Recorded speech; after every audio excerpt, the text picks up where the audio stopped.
Welcome to NG Fishing. First fish of the session.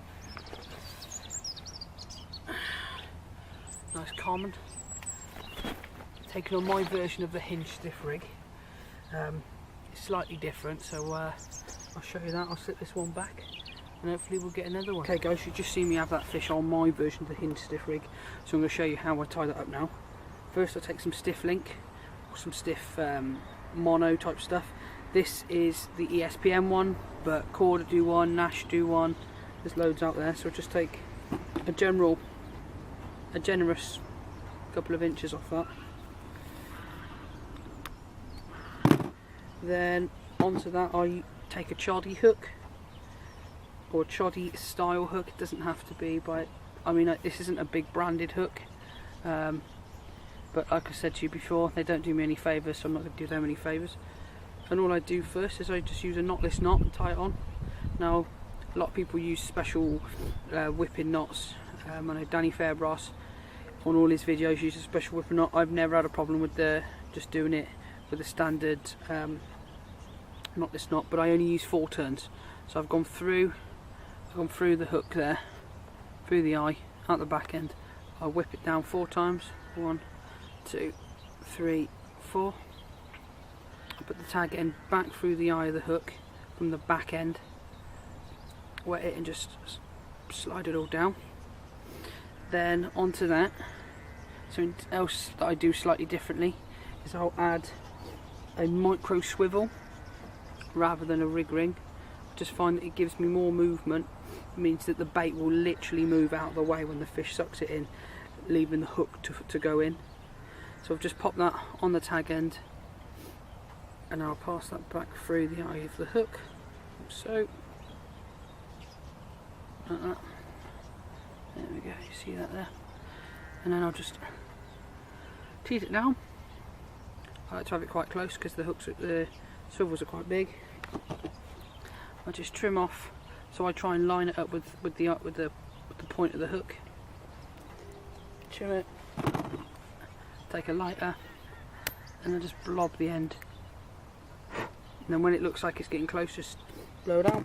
I don't end up poking it. Some people poke it. You don't need to, because I don't know if you pick that up on the camera. Let's have a look. I don't know if you can see there. It's got like a little mushroom to it, and that's all you need. I just pull that through.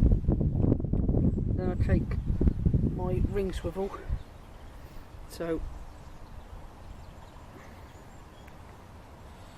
just take your ring swivel, and when you're working with these stiff materials, you don't need to be doing you know 7 turn blood knots, because you just won't.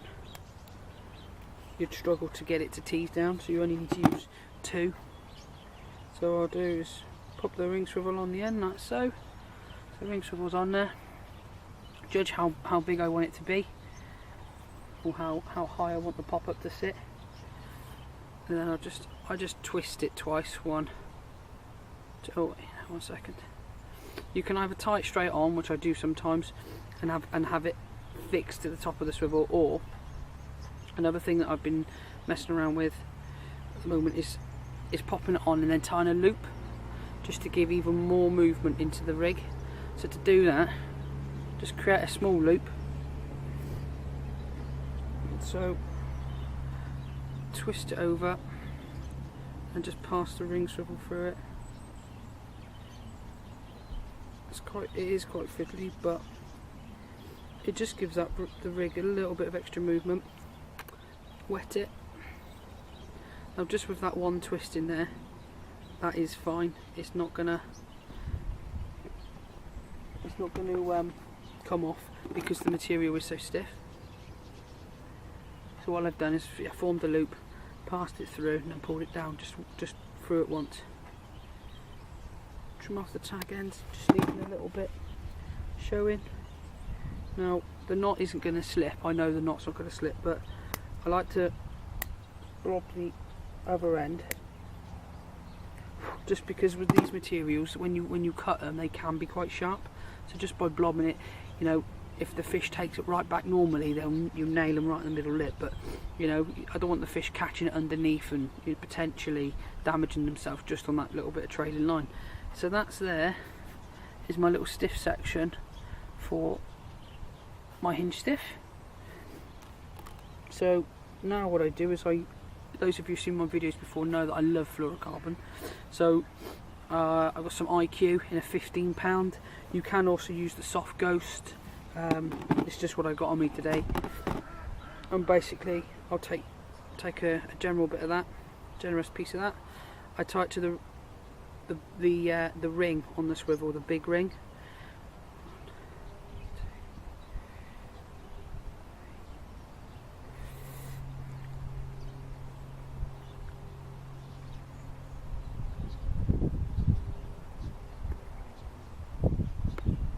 I just do a standard blood knot on there.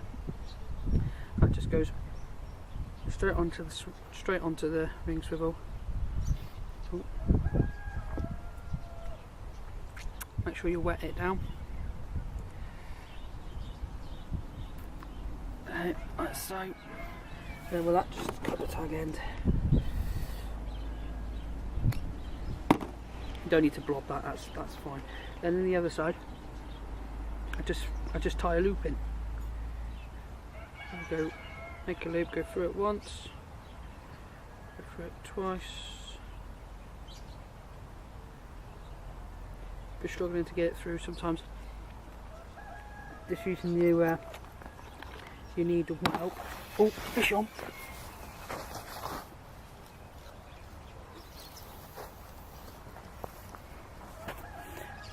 Another one on the hinge stiff.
Get in there. Let's get the unhooking mat, let's get it out and have a look at it. There we go guys. Another fish on a nice cold winter session, taken on the hinge stiff rig. As I was showing you how I tie my rigs up, obviously this one rattled off. So a nice bonus for the day. So let's slip it back, get that rig back out and hopefully I might get another. Well, I'll show you the rest of how to tie my version of the hinge stiff.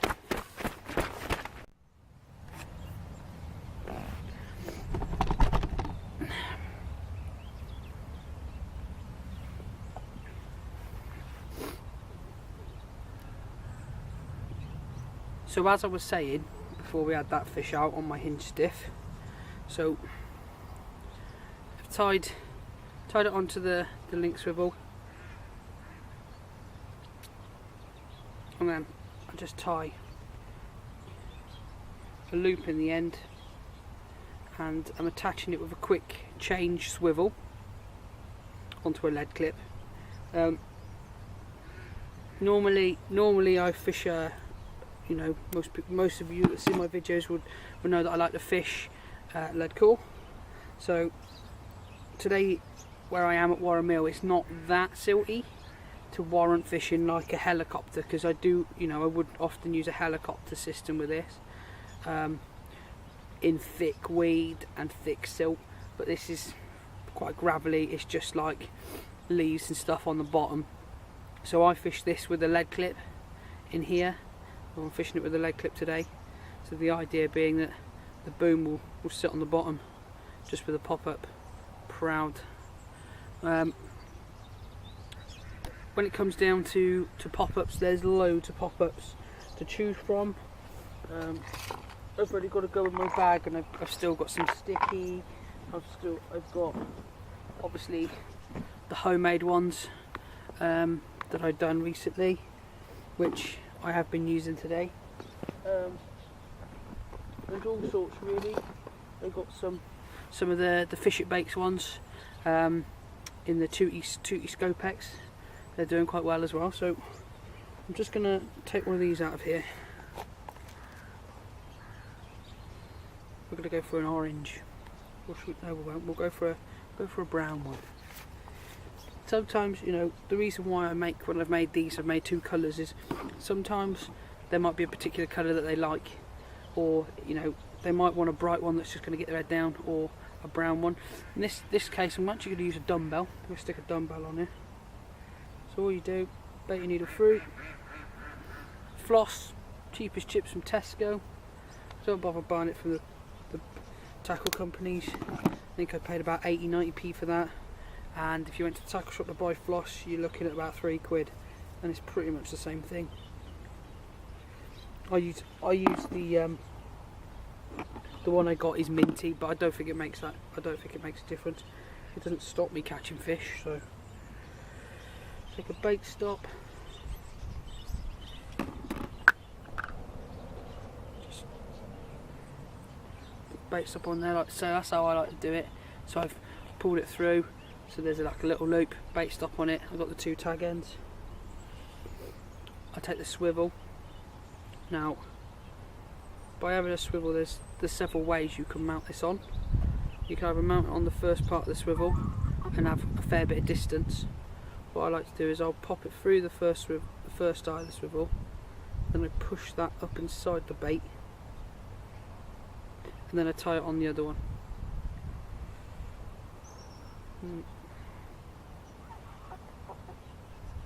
Because what you get when you're using the swivel is you do get that 360 movement. The bait can literally spin round and round, and you won't get that just using an ordinary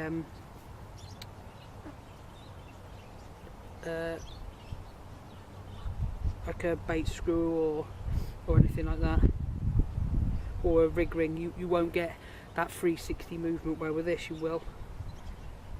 So just a couple of overhand knots on there. Take my scissors. Again, just trim it off a little bit, and then something else that I like to do when you're using the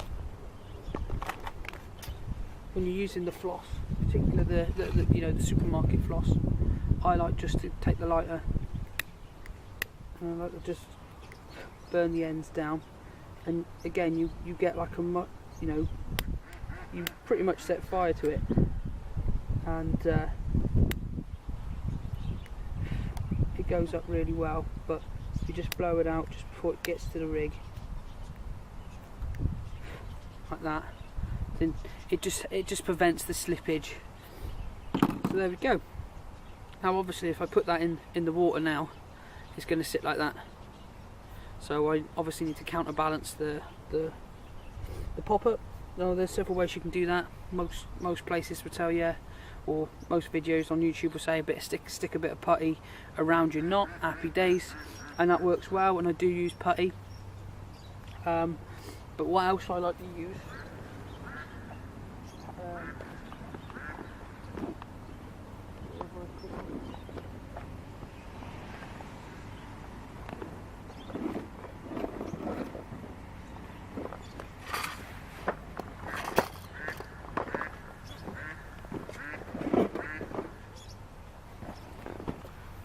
what else I like to use is just the good old-fashioned shot. You know, you could buy a little tub of BB shot, and you can either stick it on the bristle, or you can stick it on your boom. If you stick it on the boom, it helps for the boom to go down. Another thing, when you are using the fluorocarbon, and one of the reasons why I like to use it is, I know, it's a bit kinked, but that's fine. If you take a pair of scissors and pop it in the eye, and if you put your finger in there, or you can put your finger in one and grab a pull at all, but I don't want to put mine, and basically just wet it and just give it a little pull, and it will straighten itself out. You don't need to be steaming it. That's one of the reasons why I've gone off braid, is a lot of the braids you need to steam them to get them straight. You're just working it nice and gently, like so, and you get that kink out no problem at all. So that's it, guys, that's my hinge stiff. I'm going to reel in my left hand rod now, and I'm going to whack it out there where I've been catching them. I'm going to stick this one on there, I'm going to find a shot, and I'm going to put a shot on there just to sit that up like that.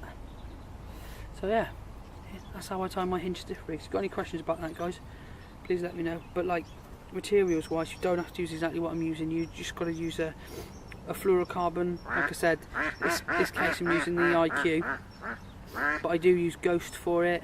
There's loads of fluorocarbons on the market, and when it comes to stiff materials, there's loads.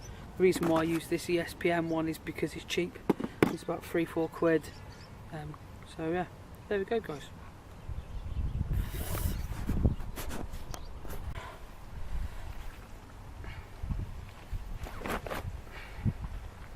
There we go, guys. Another lively common taking on my hinge stiff rig. It's turning into a nice little nice morning's fishing at 3 now, which is quite good this time of year. So I'm going to get a still of this one, and I'm going to slip him back.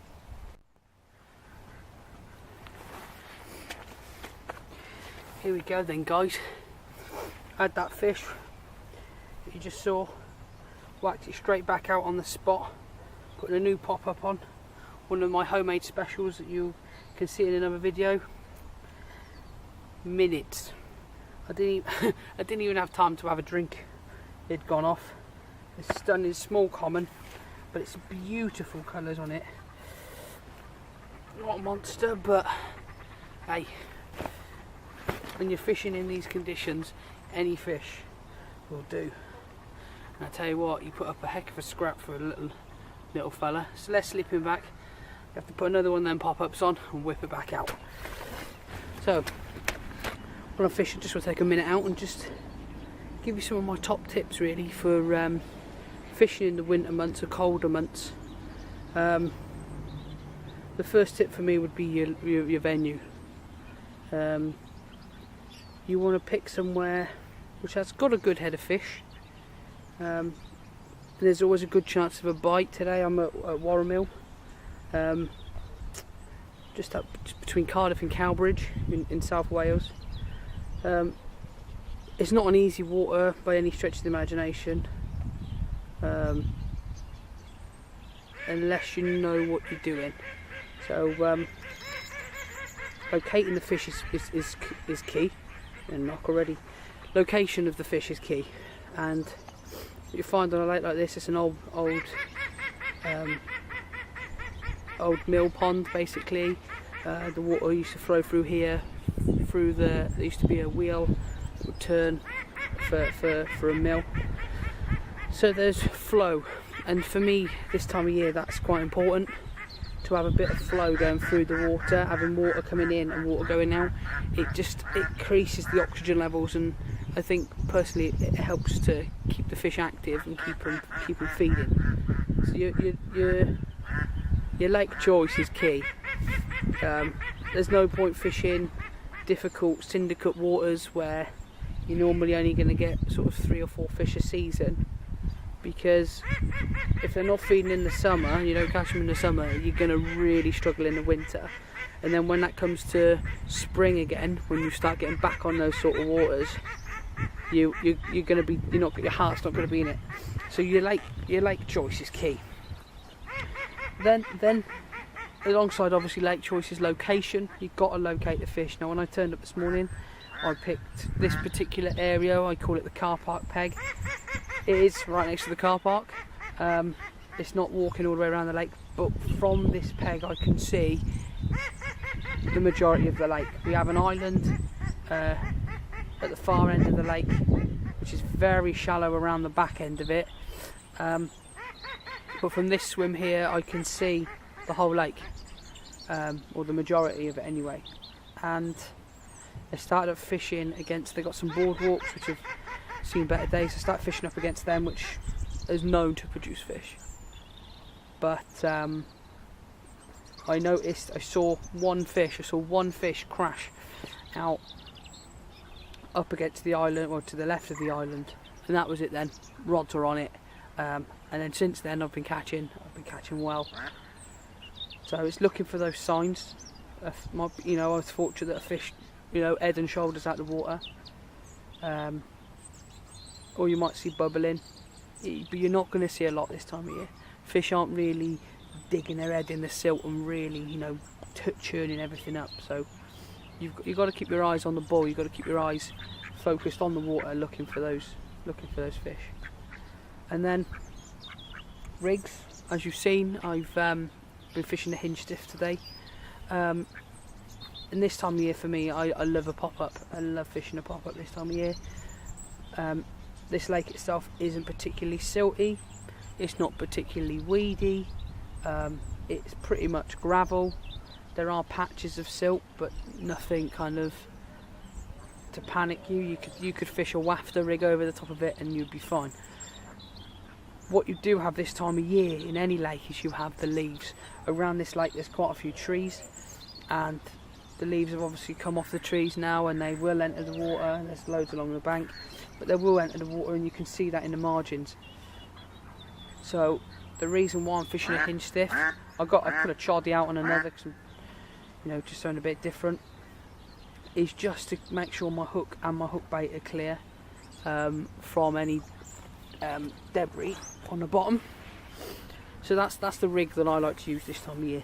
You get away with using the wafter rig that I use a lot in the summer, and if I found a nice cleared spot and I knew it was clean, I would put a wafter rig over the top of it. But today it's all about pop-ups. Another thing you need to be considering is obviously your baits themselves. This time of year the fish are not as active as they are in the summer. In the summer you can go to a lake and you can fill it in with spod mix, and then fish particle, bits of corn and stuff like that over the top, and you'd catch. But this time of year you can't be it's not a case of feeding heavy.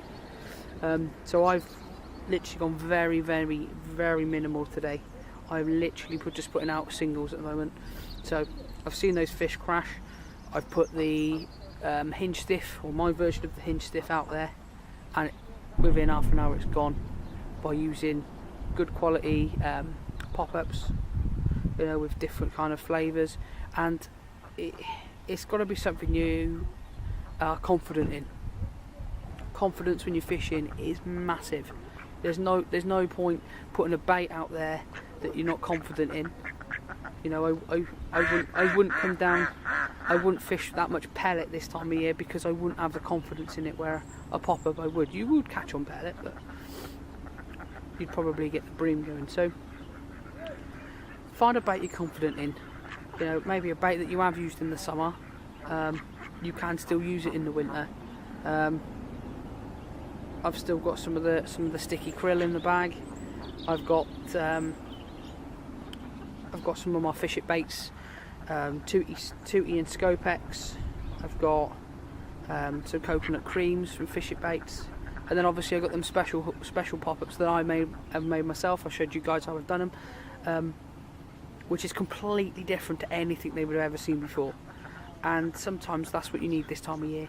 It's an edge. You're not necessarily going to catch a fish because it's hungry and it wants to pick up your hook bait. A lot of the time it's a case of, oh, what's that? What is it? And they kind of are investigating it, and the only way a fish can really investigate something is with its mouth. So yeah, hook bait choice is key, really. Like I said, there's loads on the market you can buy. You can end up spending so much money on pop-ups. But what I would suggest, my suggestion would be, take a boilie which you're confident with, get the pop-up in it, and give it a go. Getting more touches on the rod. With this particular session today, another tip is, you know, I'm casting at fish that I've seen, and they're not right next to me. I mean, I'm pretty much fishing the other side of the lake, which annoys people. It does annoy people, and if you're fishing and someone's doing that, it annoys you. But the joys of fishing this time of year is that there's no one else on the lake. I literally have the whole lake to myself, so I can plant myself in a spot, and when I see a fish moving or bolting head up, I can get the rods out on him, no problem. And you'll find that along a lot of lakes this time of year, is you probably be the only people on the bank. So yeah, location's key. Bait minimum. I mean, if I wasn't fishing at the range I am now, then I would potentially have a go at fishing with the KD rig. I love the KD rig, or even my wafter rig, and just putting a little PVA stick on it. But just to get the distance that I'm fishing, I'm not putting any bait on there at all. It's just a high attract hook bait, and you can do, you know, like I said, like I've shown you in other videos, you can make those yourself. You can buy pop-ups already done. You can flavour them extra on top with, you know, things like the goo or the mist of fish it baits, and just give it a different dynamic. But the key for me with fishing in the winter is you have to have confidence in what you're using. If you don't have confidence in what you're using, you might as well stay at home,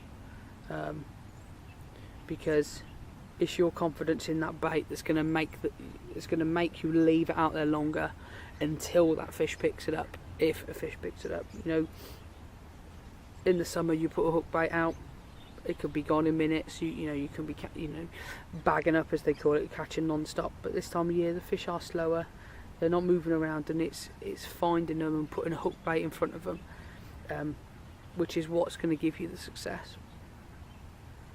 So on that note, I'm going to leave the rods out for a little bit longer. If I don't get another one, then I'll probably give it another 15-20 minutes.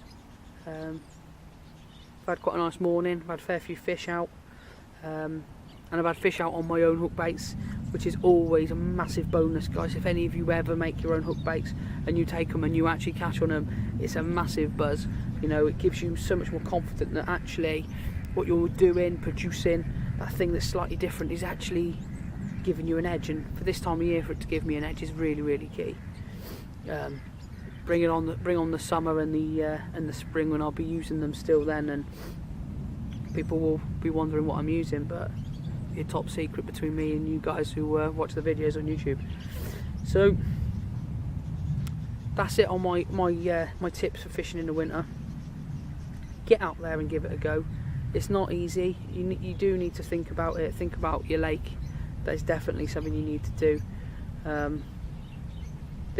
Those of you who have seen videos of mine before know that when I first started filming, I was fishing on here. and I probably only fished this for probably about 6 months. But by being down here in the cold months, you know where the fish are going to be in the summer as well, or being in the summer, you get a good idea. So that's it for now, guys. Hopefully we'll finish off with one more fish. So we'll just have to wait and see what happens. As you can see, the rain's settling in now. So I'm going to start packing up. I'm going to pack up the kit, get it home, have a nice cup of tea.